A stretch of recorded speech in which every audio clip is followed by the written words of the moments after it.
Loved your laugh.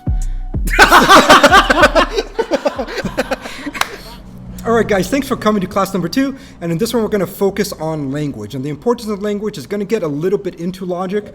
And so those who have taken logic in the past, a little bit is going to be what you have learned in the past. But those who haven't, you have to know a little bit about the basis of the function of language and really the main tool of philosophers, except for many of the postmoderns, is going to be logic. So this is our guest for today, is Grant Cook. He brought a lovely wine. If you want to talk a little bit about the wine first. I think it was the first wine I ever had. It's just a Mayomi Pinot Noir from California, the Napa Valley. Oh, beautiful. So let's pour it. Just want a full glass? Oh, yeah. Okay. As it should be. I don't know. All right. Anyway. Yeah, so Grant has been himself researching language for the past few, would you say weeks or months? Language? Yeah. I think I've had a lot of experience with language, but I think like at least the concept. The concept of language as it relates to like human communication and stuff, and what that means for philosophy. I guess more months. Okay. Cheers. Oh, yes. So first, let's pose the problem. So when we look at the contemporary world, both in academia as well as pop culture, there is a general, I guess, understanding of language. And so can you present that a little bit?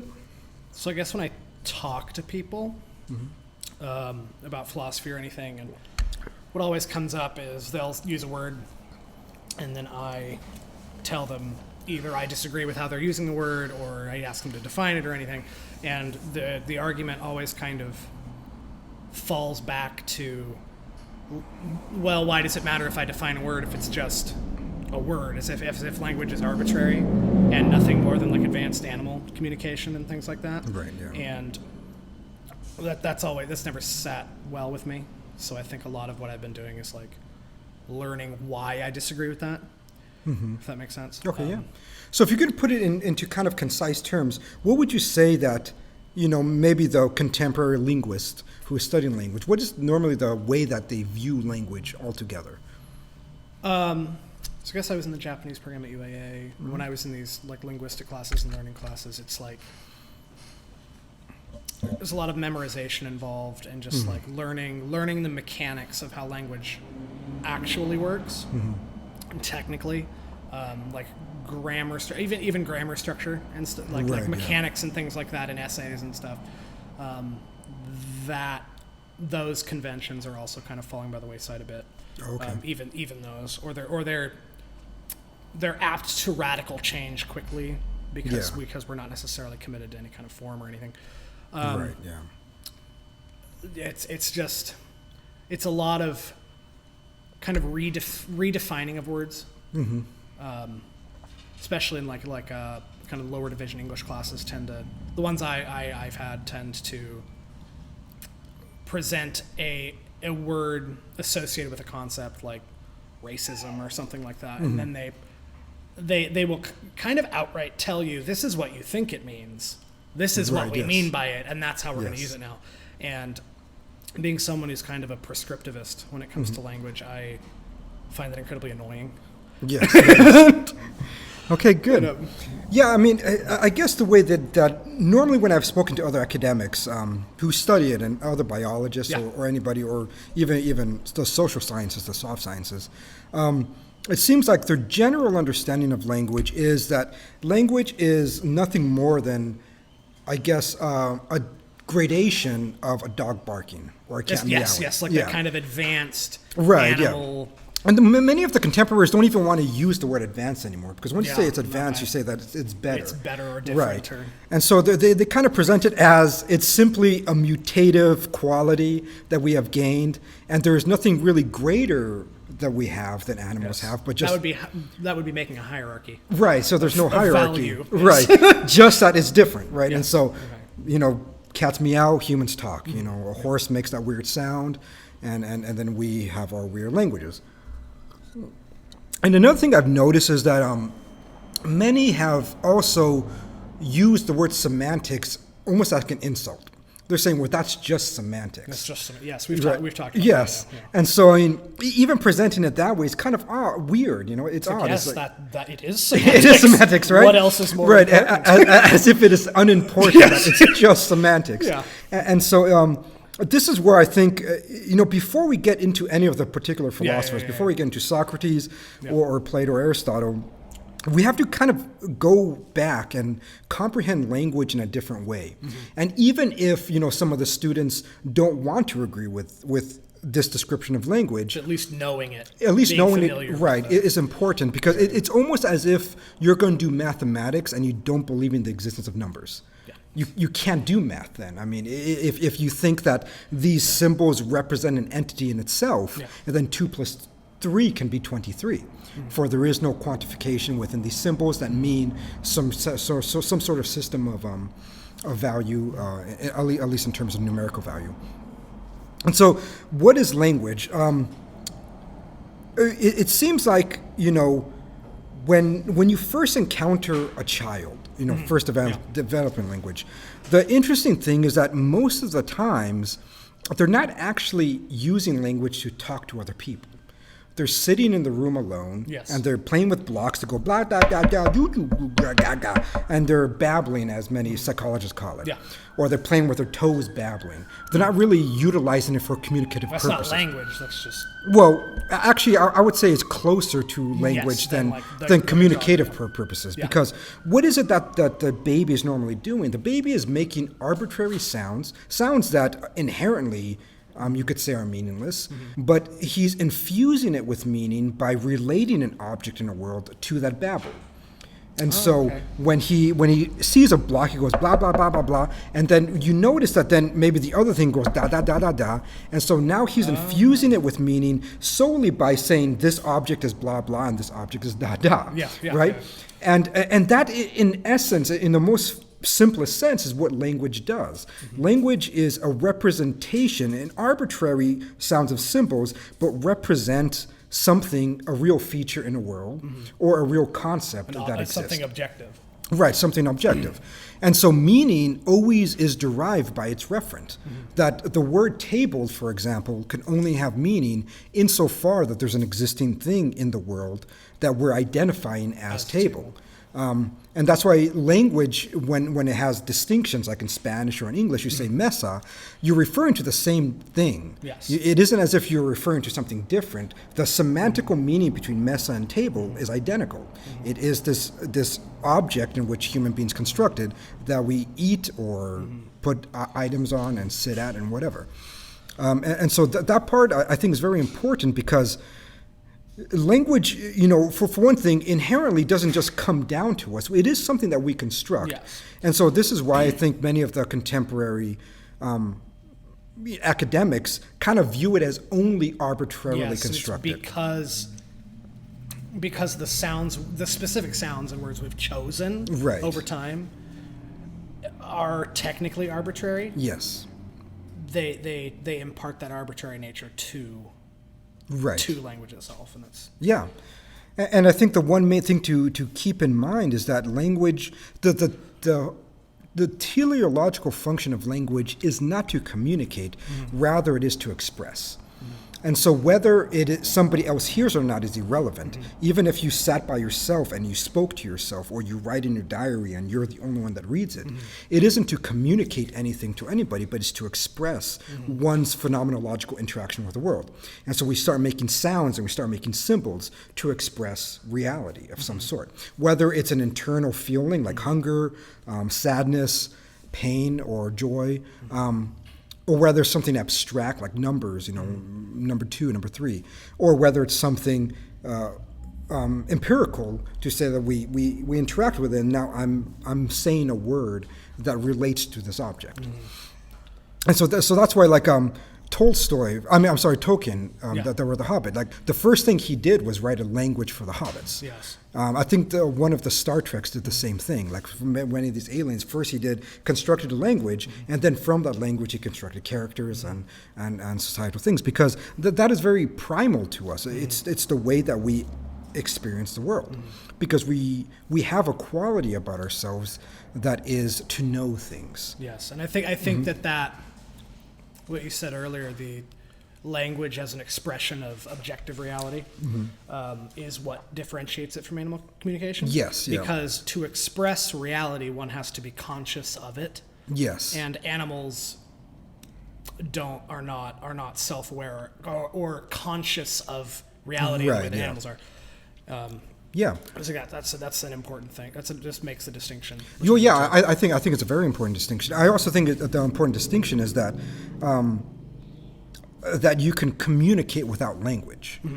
And that part is really important. Like, we could live as beasts. We could just grunt to each other, you know, and then the only time we make that sound is to communicate. Yeah. While human beings, we many times, I mean, unless I'm completely insane, I speak to myself all the time, right? I'm driving in the car by myself, I begin to speak. I begin to dissect ideas and present objections to myself and try to comprehend the world around me or some kind of philosophical idea. And I think if anybody's honest with themselves, pretty much everybody does that, whether it's before bed, whether it's driving, whether it's in the shower. Animals don't talk to themselves. They don't. Animals cannot talk to themselves. Yeah. And it's because they're have not self-aware. They don't know. Exactly. Yeah, there's nothing to express because they don't know. And so, and when we get later into like the philosophy of mind, we're going to see basically why that is the case, because there is a distinction between, animal instinct, which is a sense of sentience, right? Because it's still greater. Like, a bee has more sentience than any computer does, even though the computer has a lot of information. And so there is a quality that animals have in their animation that inanimate objects do not have. But the one thing that we have that animals don't really is this consciousness, this awareness. That language is a necessary part of it. And so another contemporary idea that we've seen is understanding language as power. Did you want to present that one a little bit? I admittedly have not given that much attention. Yeah. Just because I don't necessarily... I understand it insofar that I disagree with it. Yes, but I haven't spent time reading it enough to be able to speak about it myself. Okay, yeah. But yeah, like, if you were going to maybe have a quick summation of it, I mean, we don't have to get too deep into that, because when we get into like postmodernism, we will begin to read people like Simone de Beauvoir or Foucault. That's going to present a little bit more. It's essentially. Would you agree that communication as purely just a dynamic of power is the words you say are only objective insofar as they're exerting some kind of influence on other people, and the goal of communication in that framework is to exercise power in the way you want, and that's not really. Yeah. No. I think you're definitely. I'm trying to Yeah. No, you're getting. I think you're getting there. I haven't ever synthesized the thought. Right. Yeah. It's your responsibility as a human being to language is to harness this power and exert it in the way you want, or not exert it in the way you want. Right. And that's the I guess, especially in like communications and things in the humanities right now, their emphasis is on teaching people to either exercise or not exercise the power of language over other people, depending on the circumstance and things. And that is about that's kind of where their metaphysics cease as far as language is concerned. Or lack thereof. Yes, lack thereof. Completely. That's how I would phrase it. Yes. They didn't want to reject any form of metaphysics. Yeah, and I think that's accurate. It normally goes down to people, right? Yeah. And I think originally when you read some of the early postmoderns, they kind of also applied it to things itself. Like they would say that when you name something is because you are wanting to have power over that thing. Yes. Someone like essentially, you don't have power over that thing until you named it, and like Kripke kind of talked a little bit about this, and he presented it like a sort of baptism. He says you baptize an object when you name it, because once you name it, now you have dominion over that which you've named.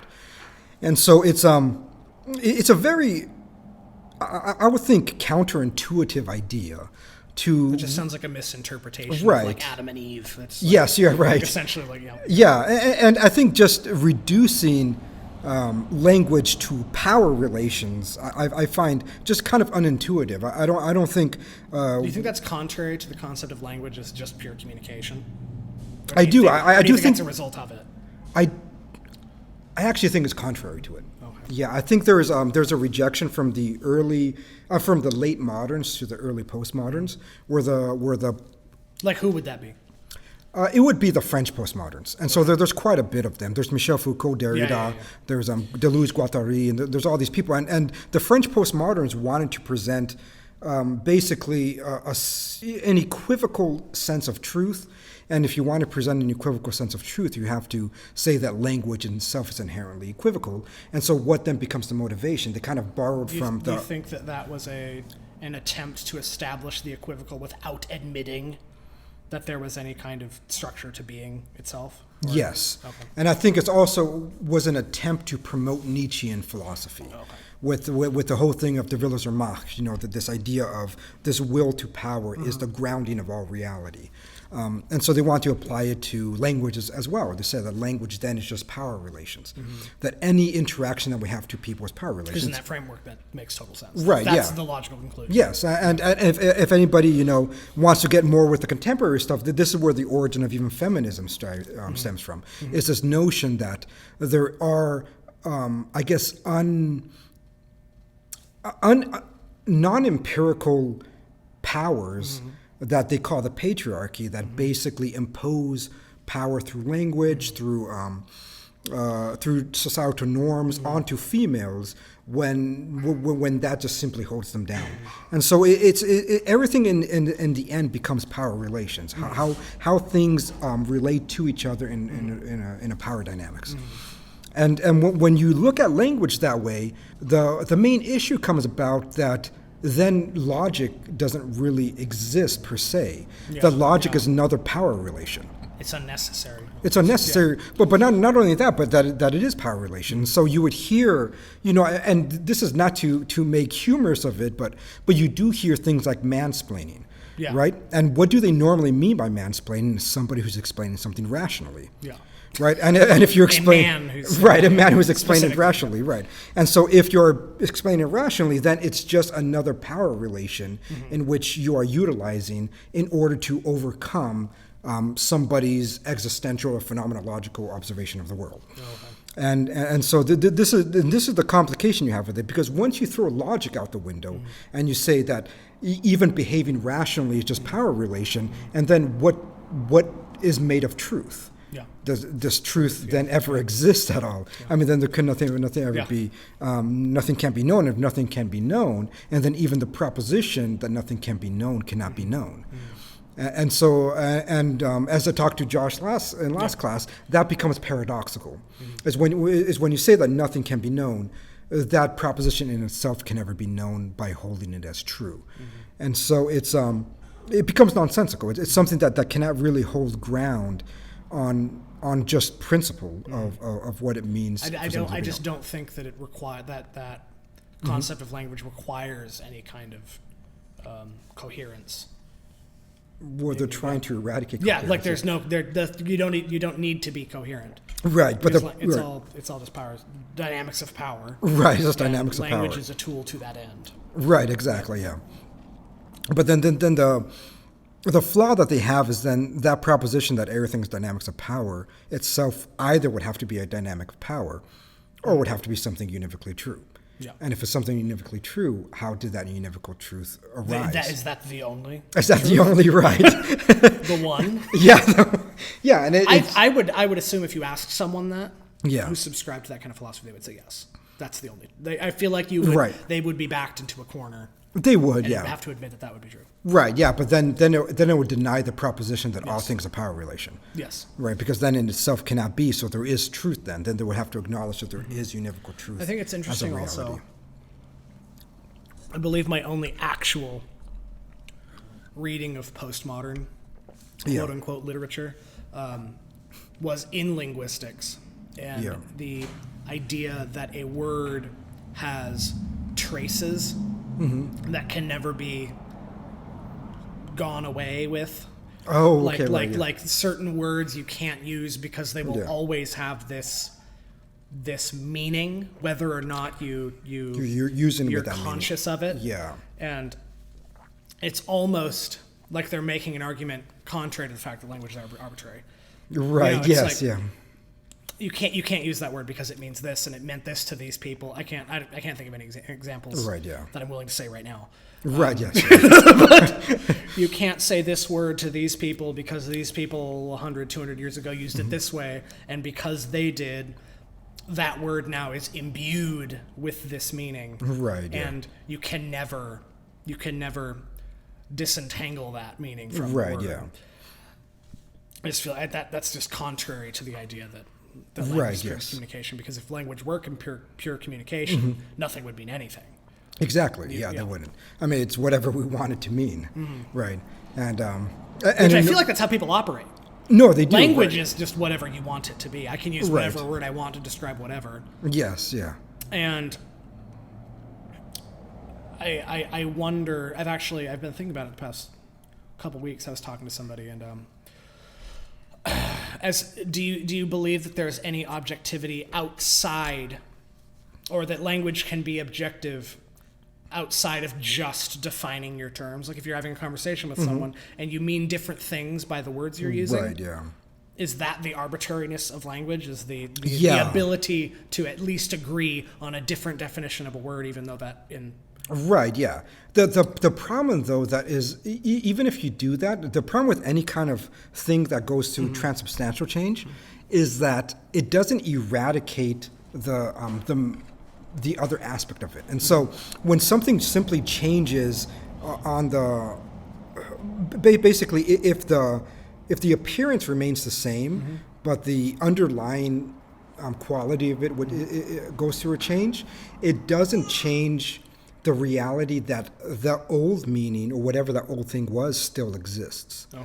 And so, for example, like I think when I talked to her on the phone, like the word gentleman is a big one. So landowner. Before landowner, right? Yeah. And also slave owner before. Yeah. So that's why some Yeah. people wanted it. But anyways, and so the word gentleman, as meaning landowner, it doesn't eradicate the meaning that there is such thing, or the reality that there's such thing as land-owning people. Right? Even though now the word doesn't mean that anymore, it doesn't eradicate that meaning. And if it doesn't eradicate that meaning, then we have to have another word to refer to that. Because that's still a real thing. That's still true. That's something that exists in the world. you could still use the word to mean that. You could, yes. And that's the complication that arises, that they think that if you simply change the meaning of the word, you eradicated the reality of that thing.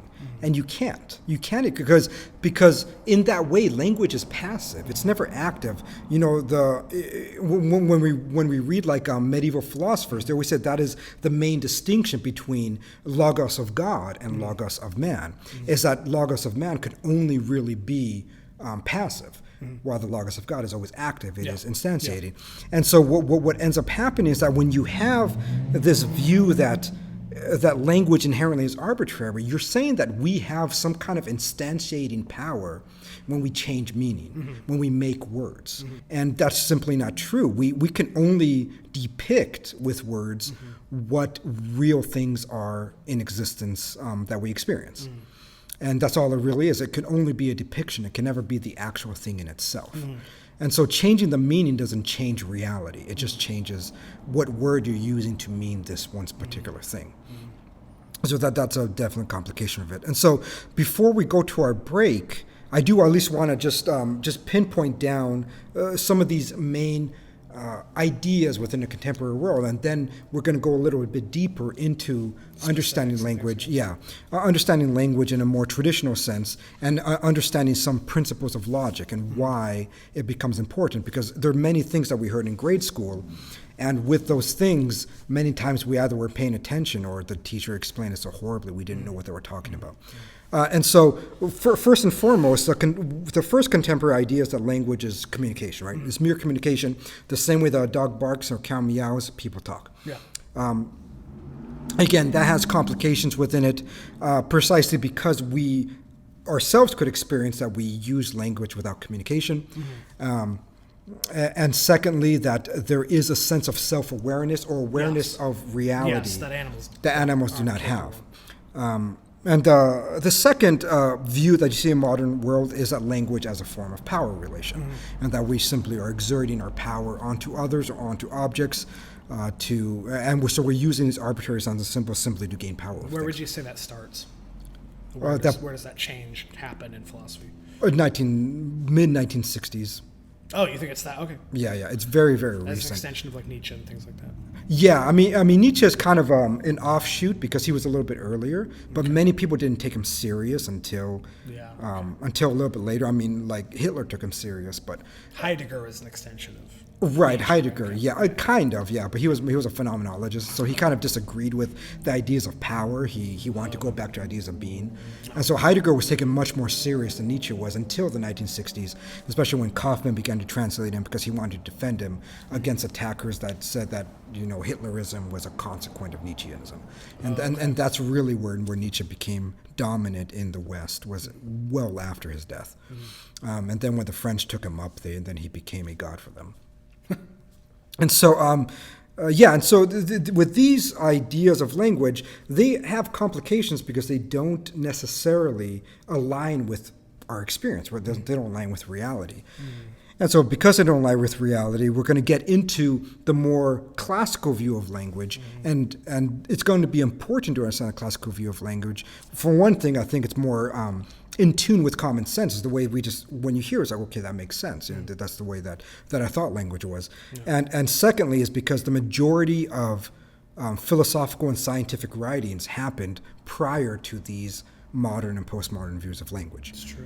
And so if you want to comprehend Aristotle, you want to comprehend Augustine, Aquinas, Peter Abelard, some of the early moderns like Descartes, you have to have a classical view and understanding of language. So we'll come back to that, and it'll be good. Welcome back after the break. And so we're going to be looking at language now, at least a classical view of language, right? And let's try to parcel this out a little bit and maybe interject a little bit of logic in there so they kind of know at least what an argument is, right? Because, most people think it's just people yelling at each other. What is an argument? We'll get to that.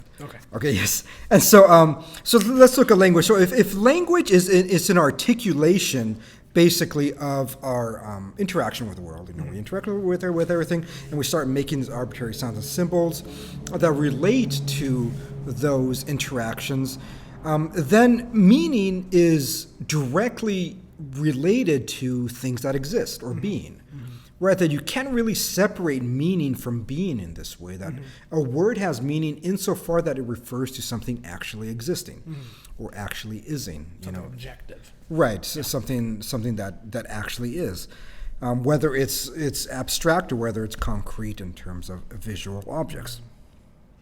And so with that, we see that then what is a sentence essentially, right? And so when we learn it in grammar school when we were little kids, what do the teachers say that a sentence needs? Essentially, it's subject and predicate. Would be. Exactly. A subject and a predicate. That's something doing a thing. Yes, exactly. Yes. And so the subject is normally simply the proclamation that something is. Yes. And so if I start here, it was like table, bottle, that's not a sentence. Pieces. That's not a sentence, No. right? No. And if I did that the entire time, I would hope that most people would tune out or say, "What the fuck you would is be wrong a with baby. You?" Right? You'd be a baby. That's Exactly. how a baby talks. That's how a baby begins, right? When they're babbling, they're just food, proclaiming things that are existing. Bottle, mom, dad, and you have, hunger, and in hearing the word, you have to infer what they mean. Right, what they mean from they it, right? must want their mom, or And so one of the greater phenomena that we do is that we begin to predicate those subjects. We begin to predicate those nouns by not simply proclaiming that they exist, but then we claim how they exist. Yes. And so, when you say table is brown or the chess pieces are wooden. Yeah, wooden. Yes. The chess pieces are wooden, right? This bottle is made of glass. Yeah. You begin to state how something exists. And so you have the subject, which is the proclamation that it exists, and the predicate, which is the proclamation of how it exists. And once you do that, we have this thing that's called a sentence. And then when we formulate sentences, in grammar school, what did they say that are the 4 types of sentences that we make? What do you mean, like interrogative, declarative? Yeah. Wow. All right. So you have a declarative sentence, something is. Yes. Yeah. An interrogative sentence is something. Yeah. Okay. Yeah. What would the other 2 be? What would you exclamation. And when you command something. A command. Okay. Yeah. So you're telling something to do something, and then you're just holy exclaiming shit. A thing. Right? Yes. Yeah. Expletive, like expletive, right? Yes, whatever something. You put in there. Yes. Okay. And so, what's unique about this is that only one of these sentences have what is understood as truth value. Declarative. It's the only one. Like a question can never have truth value. You are interrogating whether something is or not. Right. Yes. An exclamation is essentially a reaction to a phenomenon. Right. Yes. Something. Yeah. And then, command is you are telling something how to be. Exactly. Yes. Okay. And then declarative, it has a very unique quality about it. It's like, wow, if I were to say, the table is a chess table, it's either a chess table or it is not a chess table. So it's the only kind of sentence that is descriptive. Yes. In the way that we're talking. And the fact that it's descriptive is the only kind of sentence that has truth value. The other ones do not have truth value. Because you're almost inquiring. Yes. Or commanding truth from something. From something, right? Yes. Yeah. And so once we begin to make declarative sentences, this is what in logic is called propositions. We make propositions now. We say, the building is in Anchorage. We say we live in Alaska, or the table is here, the table is there, whatever. All these things, they're declaring a truth. So it's either the case that it is true or it is false. If I were to say the brick wall is pink, it is either pink or not pink. And so this is the first principle of logic, which is the principle that a proposition is either the case or it is not the case. You are either expressing something that is or excluding everything else that is not. Right, yeah. And so this is called the law of the excluded middle.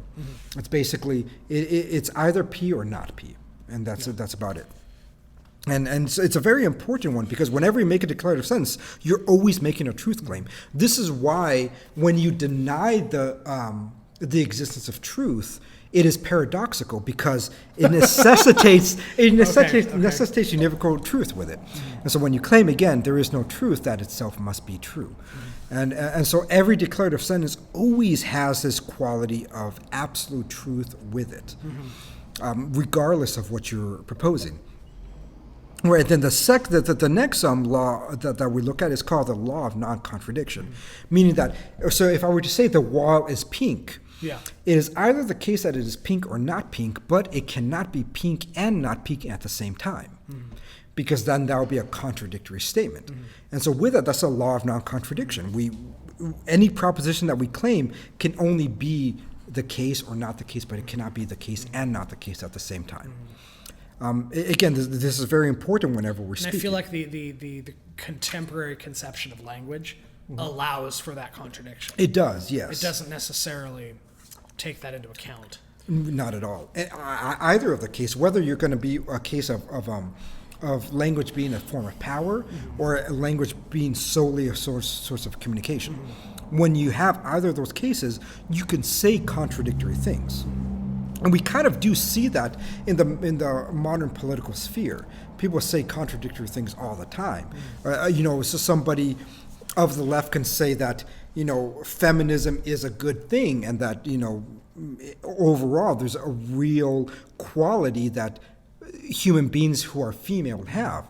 And at the same time hold the position that there is no distinction between females and males. And so then they hold both positions, which are contradictory to one another, which begins to not make any sense. But because they do not value the contradiction, it's irrelevant. It is. It's just spewing word vomit in that sense. Which that's not a feature of animal communication either, because animals can't spew nothing. They can't, right? Yeah. There's communicative purposes. Normally, when they're hunting, they bark, or when they're hungry, or whatever. There is no contradiction in There animal is no. communication. No. There cannot. Because there's no meaning. Yeah. Okay. Yeah, there's just food, hunger, you know, and then they eat. They make a sound as they need something. Right, yes, yeah. And that's where their communication ends. Right, I mean, it would be unique if you saw a dog be like, "Rah, rah, rah, rah, rah, rah, rah." And when people hear that, when people hear a dog seeming to make Right, sounds yes, like that, yeah. they kind of impart some kind of human linguistics. Right, they do, yeah. To that. They're not doing anything, No, right, they're yeah. not. They're just making sounds. There's no meaning behind it. And so, yeah, it's very important, I think, to comprehend these two fundamental aspects of language. That whenever we make a declarative sentence, we're making a truth claim. And from that truth claim, it could either be true or not true. And it cannot be true and not true at the same time. And then from there, this is where logic begins to develop. Because, okay, now that we understand how language works, you know, when a child, for example, first begins to speak, and all they're doing is proclamation of subjects, you teach them, well, you know, what else about the subject? Is the subject tall, small? Is it here, there? Is there many? Is there one? Is there in both your like practical experience and your research on the subject, is there a point in child, like the development of like linguistic development of a child, Right, yeah. where you have to what's the, like when a child learns like daddy or something, Right, yeah. and then they see another man and say daddy. Daddy, It's like, right, no, right. that's not daddy. You have observed that is a man. Yes. Your daddy is a man. Yes. But that is a different man, so we're Right. going to express the being of this other man Right, yeah. in a different way. Right, and that happens a lot, actually. Yeah, especially when it pertains to, like, to mom and dad, and it also happens a lot when it just pertains to animals.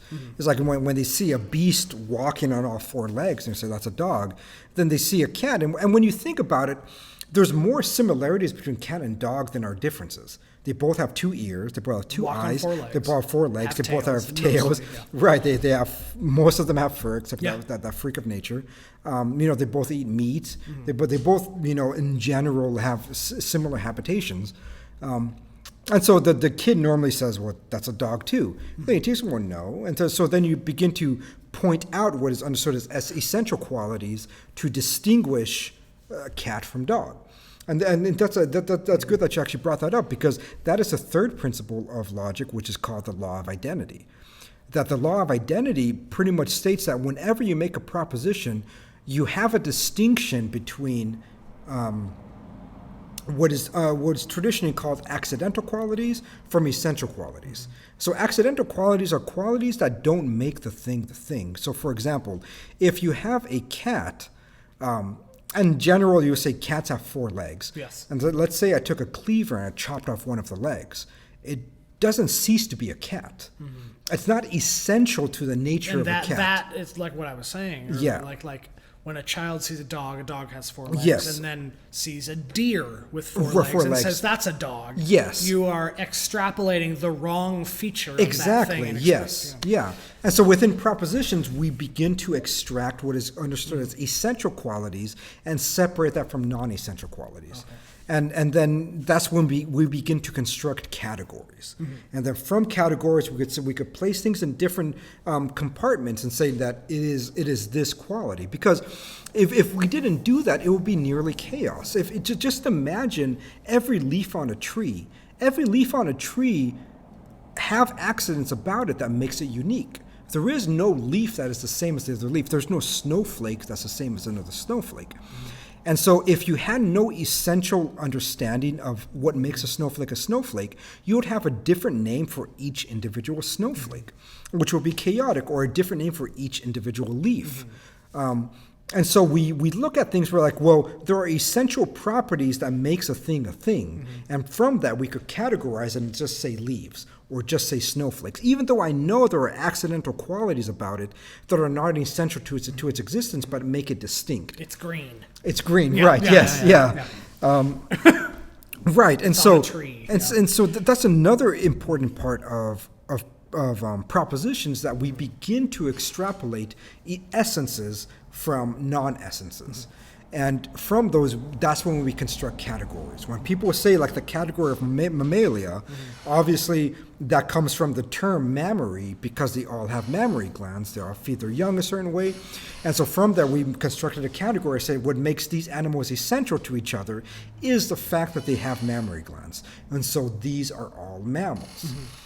Even if they're weird like platypuses, but they still have mammary glands.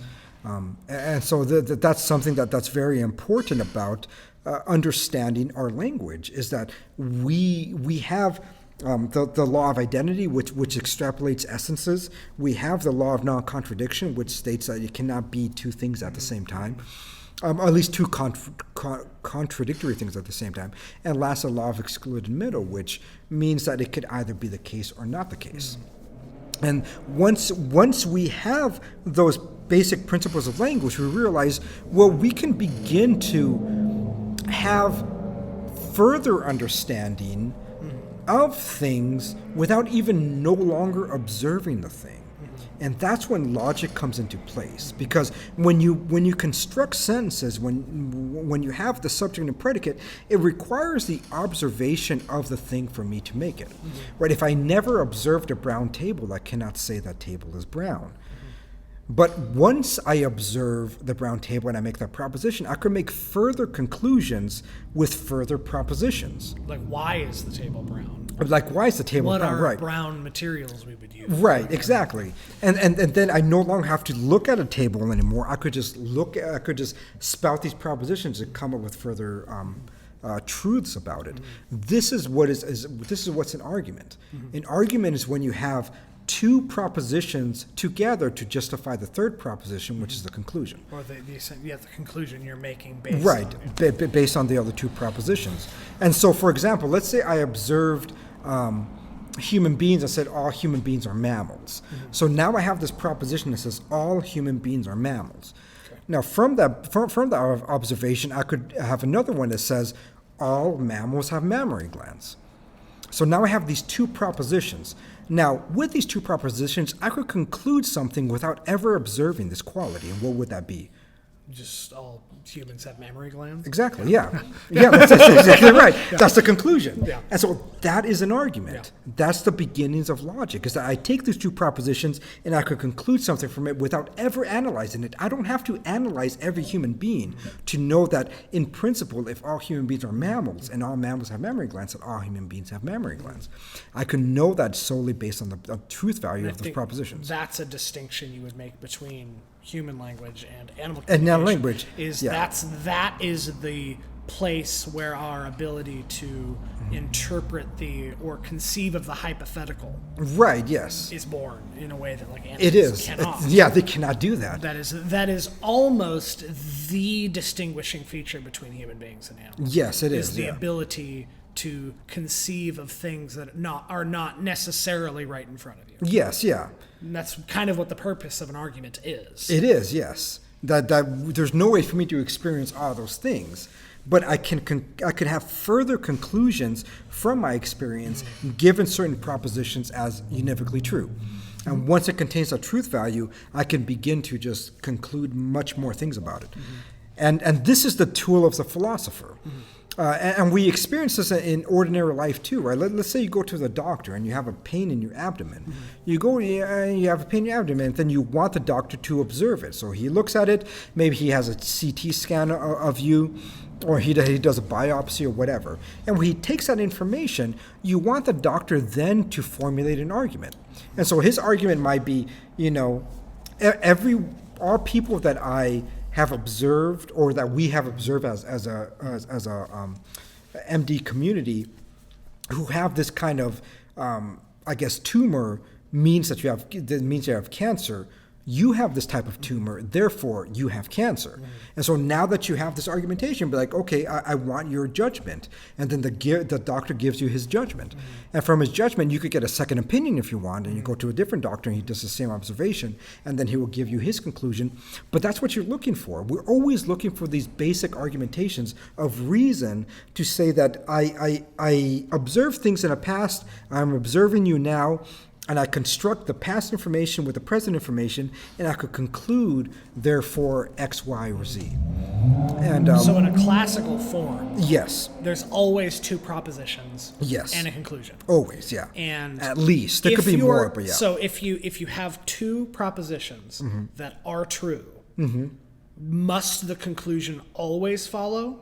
Or can the conclusion be incorrect even though those two propositions are right? If the conclusion's incorrect, then the argument would be invalid or okay, unsound. that was yeah. Because as I'm sitting here thinking, yeah, especially in like medical diagnoses, which right. is like ridiculously complicated, I know, and right, kind of right. a separate issue, right? But like, you are exhibiting this symptom, yeah, this other proposition, another symptom, so you must have this. Yes, thing. yeah.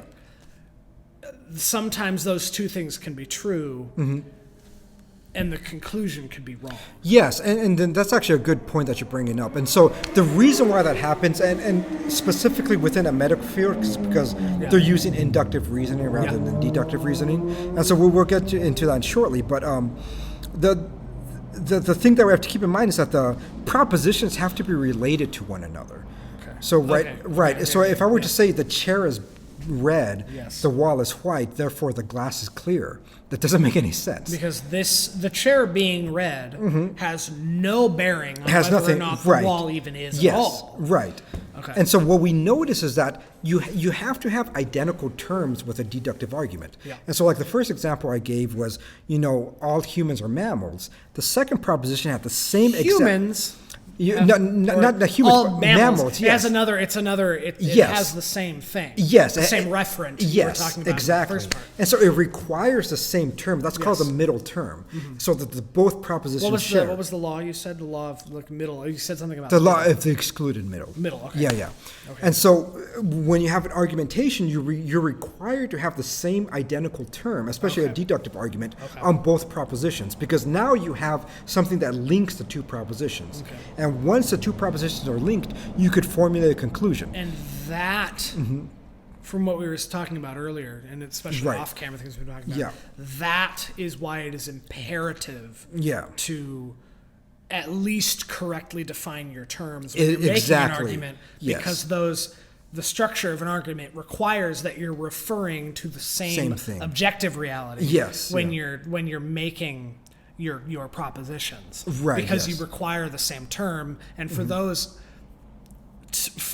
propositions to match each other in the way you're talking about with the middle has to be the same thing. And that can't be arbitrary. That can't be arbitrary. Exactly. The language you can't be used. At least you can't be using the language arbitrarily. Right, you can't. Okay. Yeah, and I think that's really important. I think that's why we don't see any resolution when you hear a lot of these like social and political argumentations. There really is no resolution, because at the end of the day, we don't even mean the same thing. No. If somebody on the left says Black Lives Matter, there's normally an overload of meaning that means for them. Semantic overload. Right, yeah. And so basically that the term just doesn't mean that Black lives are just as meaningful as a white life or anybody else. Everyone, especially in the U.S. I mean, obviously there are certain individuals, certain individual racists that wouldn't agree. Exactly, with that. Right, yeah. But it's a given that a life is morally of the same value as any other life. Yeah, right.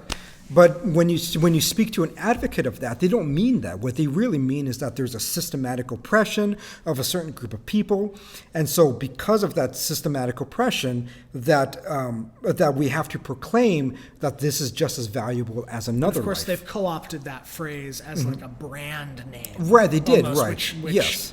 Which it's the same concept when I hear people talk about capital. Yes, right, yeah. Like in a not even just a Marxist sense, but anything since then. Capital doesn't mean just the money that or the financial assets I have, whether or not they're property or whatever, that I use for a certain purpose to start a business or whatever. That's what capital, the definition of the word capital means. Right, yeah. Because when I say capital, that's what the word capital C capital means, like this, a process by which wealth is produced and then condensed, and it's etc. Right, it's not just the word anymore. Yeah, it is. It's not just a word objective or referring to something like an objective thing that exists. Yes, it's this entire Exactly, thing. yeah. And so that's why you will never see a resolution when you see people on the left and the right arguing. I mean, it doesn't matter which part of the field you agree with. The problem is that you will never have a resolution within the argumentation because the words that one person is using mean something drastically different from the other one. But they don't necessarily see that as the issue. They don't, right. Okay. And so many times you just have to take a step back and be like, what do you mean by that? Each side of the aisle is using the same semantically overloaded term. They do, yes. In different ways. In different ways, right. Okay. And that's the complication that we see in modern days, that virtually everybody is doing that, whether you're, of the left or of the right. We all, many of us, especially like in the Western culture, whether it's European or American, begin to overload the meaning of phrases or words to fit whatever they're trying to express. Fascism, etc. Right, exactly. Pick anything, you could pick anything. Any right. political buzzword would be the same thing. Yes, it's going to be overloaded with that. And so what's important is that if you want to have a proper argumentation, it's like, let's at least agree on these terms. Because it may so happen that at the end of the day, then there is no real disagreement. And that's many times what you feel, what you find, is that I guess we don't disagree on here. And if you don't disagree, then you can move on to a different subject. But if you're just attacking each other using different meanings of words, that's why when I talk to people, especially kind of in my generation of people interested in ideas and stuff, is it makes me insane when they just use words. Yeah. And then when I attempt to at least reconcile my definition of the word that I'm with which I'm operating with theirs, that their response is essentially, well, language is arbitrary, it doesn't matter. It's like, well, then why am I talking to you? How are we having a conversation? Yeah, if it's merely arbitrary. If it's merely arbitrary. Because if it's merely arbitrary, I'm growling over here making baby sounds, and you're over there making baby sounds. Yeah. We might as well all just be like barking at each other. Right, yeah. And that it just, there's everything we've been talking about is a complete, it actually like equips me with the words to use when I'm trying to express that language should at least be considered objective in its use. Yes, yeah. Because for a long time I was saying that language is objective, and it's like, well, it's not.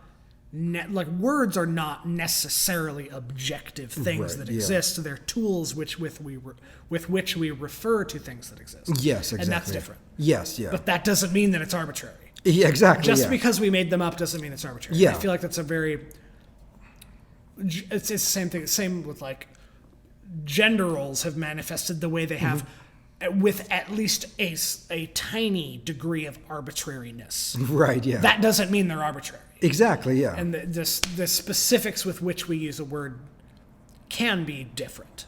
Yes. But that doesn't mean it's arbitrary.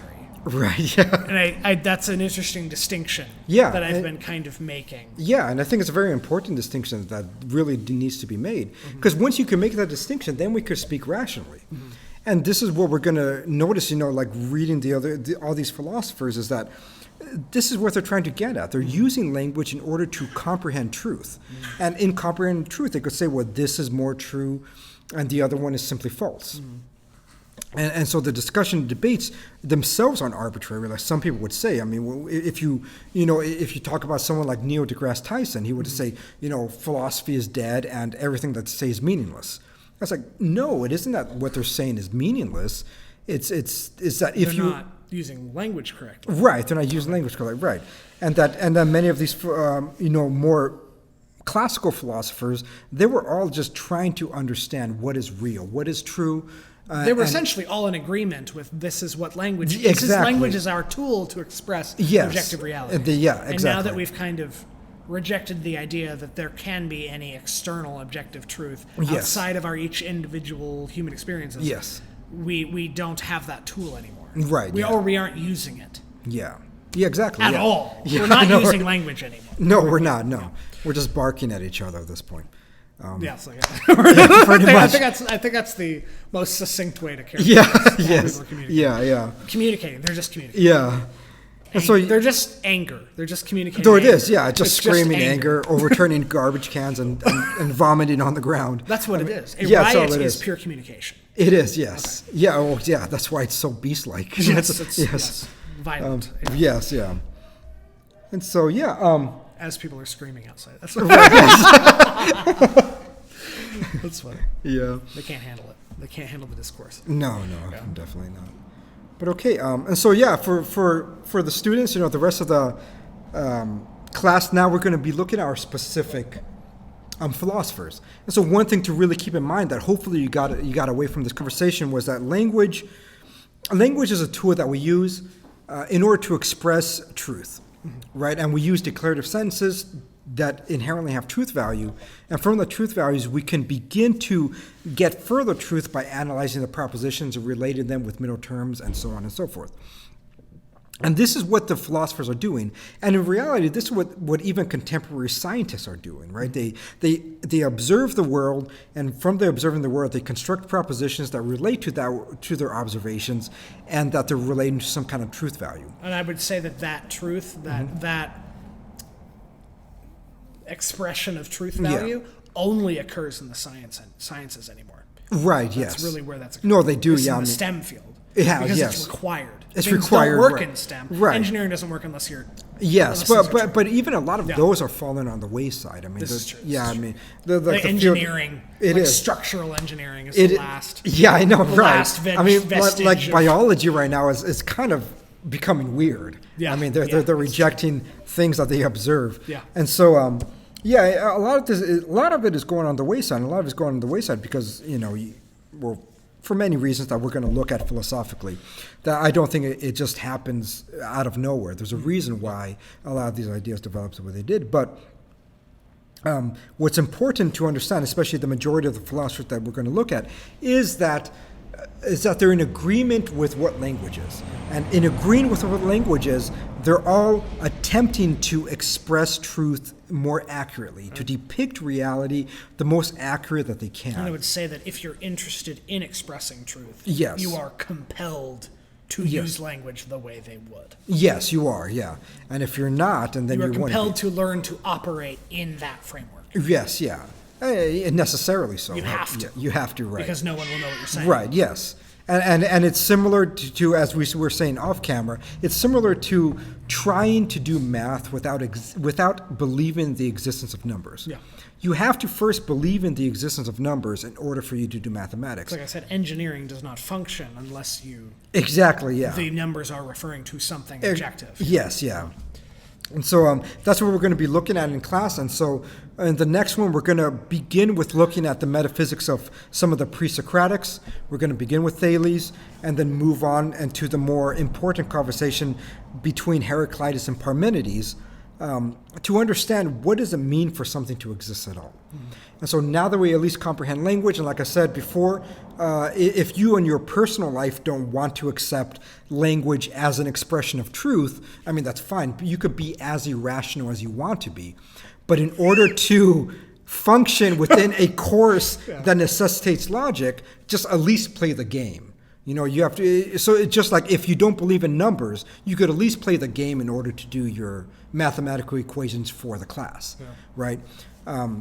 And so for this, in order to be rational, you have to accept a classical view of logic, and accepting a classical view of language, and accepting a classical view of language, then you could begin to at least construct argumentation and base comprehension of metaphysics, of aesthetics, of moral theory, and epistemology, everything that we're going to look at. So thanks for joining us.